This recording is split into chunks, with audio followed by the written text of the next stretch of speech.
Visiones y revisiones.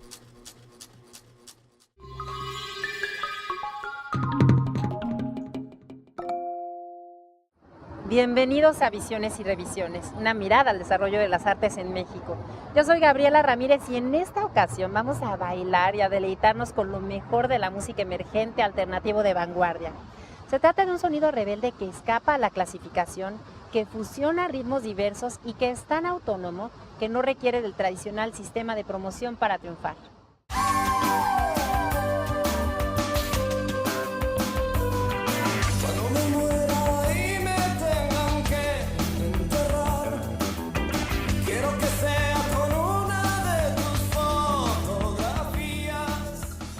En aquellas épocas, cuando empezamos a formar la banda, pues no se podía tocar. Había mucha represión en cuanto a, pues no sé si tenían miedo a juntar a mucha gente o muchos jóvenes en un mismo espacio, o no sé a qué tenía miedo el gobierno, pero estaban completamente prohibidos los espacios como el auditorio, como el Foro Sol, eso era imposible. Entonces ahí existían los que se llamaban hoyos funkis, que eran lugares pues, con unas condiciones bastante malas, pero donde se podían hacer las cosas como muy clandestinas, pues, ¿no?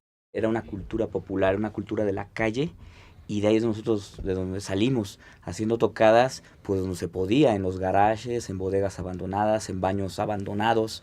Ahí empezamos nosotros, tomando primero esos espacios, y después, poco a poco, se empezó a dar como ese boom rockero, escasero, lo que sea, pero empezó a salir más hacia los medios, hacia las calles, hacia los espacios. Poco a poco se fue abriendo, poco a poco. De repente mandan llamar gente las disqueras, mandan llamar gente del extranjero que son especialistas en rock, porque aquí no había gente que conociera de esto. Entonces mandan a llamar argentinos, españoles, a ver, para que vieran toda la oferta que había una muy buena oferta, qué era lo que valía la pena firmar y cómo se debía de manejar. Los medios casi no se ocupaban del rock, eran contables, ¿no? Las estaciones. Desde luego, Caifanes con La Negra Tomasa a fines de los 80 logra que un grupo de rock local, nacional, fuera programado en todas las radiodifusoras del país, de todos los formatos, de todos los géneros, porque era una pieza con influencia de una guaracha, que es la Negra Tomasa, vuelta cumbia además, vuelta en ese entonces hablaba de música tropical, chunchaca, ¿no? Y entonces entró a todos lados. La radio fue lo que dividió, musicalmente hablando, el fin del siglo anterior y el principio de este, ¿no? O sea, cuando yo crecí, que escuchábamos la radio con apasionamiento, que estaba WFM, que fue un bastión de la música, no nada más trajo la música española, sino que también trajo la música argentina, impulsó el rock en español mexicano, pero había una curaduría de muy buen gusto ahí, había un acercar bandas de mucha calidad a los jóvenes y te hacían saborear, ¿no? Las nuevas canciones, las nuevas bandas. ¿Qué música hemos oído en los 2 últimos decenios? Nortec prueba que una música periférica de Tijuana puede poner a bailar a todo el mundo. Molotov, Café Tacuba, Control Machete y La Cuca demuestran que el rock bulle en todo el país. Ahora la chilanga banda exige Gimme the Power y ya no te hagas frijolero. Sus abuelos, los Caifanes, cantaban Antes de que nos olviden. Desde Cuernavaca salta Zoé y nos lleva a la galaxia de Memo Rex junto con La Gusana Ciega, Hello Seahorse, Plastilina Mosh, Susi 4, Los Macuanos y hasta Celso Piña. La música es la más dúctil y cambiante de las artes y quizás la más popular. Generaciones van, generaciones llegan, pero todas dejan su huella con sus canciones. Es la banda sonora de nuestras vidas. Canciones con las que nos enamoramos, con las que reventamos, con las que también demandamos antes que nos olviden. Porque la música es goce y protesta, es fiesta y es crítica. Y hace 20 años los jóvenes de aquel entonces dijeron, basta, aquí estamos. Nosotros recuerdo de haber llegado, una vez tocamos en el Hotel de México, ya cuando empezaba a haber movimiento y había chance de hacer conciertos, tocamos con Miguel Mateos, no teníamos disco y había, pues no sé, 5,000 personas, que en ese momento para nosotros eran una bestialidad, era muchísima gente.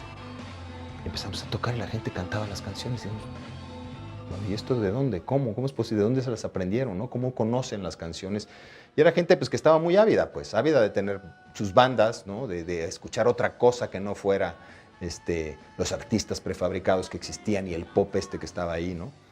Había todo un mundo allá abajo, fuera del establishment y de la publicidad y ¿no? Los canales clavados de televisión, que, pues que estaba ansioso de escuchar cosas, ¿no? Creo que tiene mucho que ver con estos últimos 20 años, el proceso de rock latinoamericano, ¿no? Donde grupos como Soda Stereo, como Caifanes, ¿no? Como Café Tacuba fueron los que empezaron a meter los toques latinos o los toques mexicanos a nuestro rock, ¿no? Y hacerlo nuestro. Empezaron con una idea o con un concepto que le llamaban rock en tu idioma y creo que esto propició, ¿no? Que se desencadenara una ola de grupos y que llegáramos hasta donde estamos hoy. La gran explosión de tal cantidad de bandas nuevas que diversificaron los géneros, digamos que a principios de los 80 había punk, new wave, música experimental, electroacústica progresiva,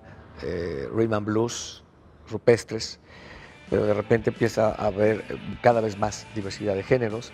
Empiezan grupos en el 83, Botellita de Jerez, con una cosa inclasificable que podríamos llamar mexicanista, donde podríamos meter a Maldita y a Café Tacuba, pero empieza a haber cada vez más diversidad de géneros y de fusiones o propuestas locales con identidad muy propia, digamos.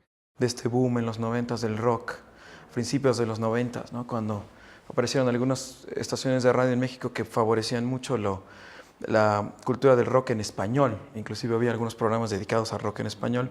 Fue como un círculo virtuoso, ¿no? Aparecían algunas bandas, comenzaban a tener espacio en la radio, sobre todo era la radio la impulsora de esto, y después este espacio generó que hubiera más bandas, ¿no? Fue como una tierra fértil para que aparecieran estas bandas que a la fecha varias de ellas siguen tocando y siguen siendo, por eso digo que no están feliz, siguen siendo las bandas más importantes de la escena del rock nacional. Después ya existía toda una industria, pues existía una disquera que te apoyaba, la televisión estaba abierta, los lugares estaban abiertos, había lugares para tocar, el auditorio, y empezaron a hacerse cosas importantes en el Palacio de los Deportes, empezaron a venir bandas de España, bandas de Argentina, y se empezó a crear todo un movimiento, pues había una cosa que se llamaba rock de los 90s, ¿no? Donde estamos nosotros, estaba La Maldita, estaba Fobia, Los Amantes de Lola, en fin, y como con todas esas bandas empezamos a hacer cosas, ¿no? Festivales grandes.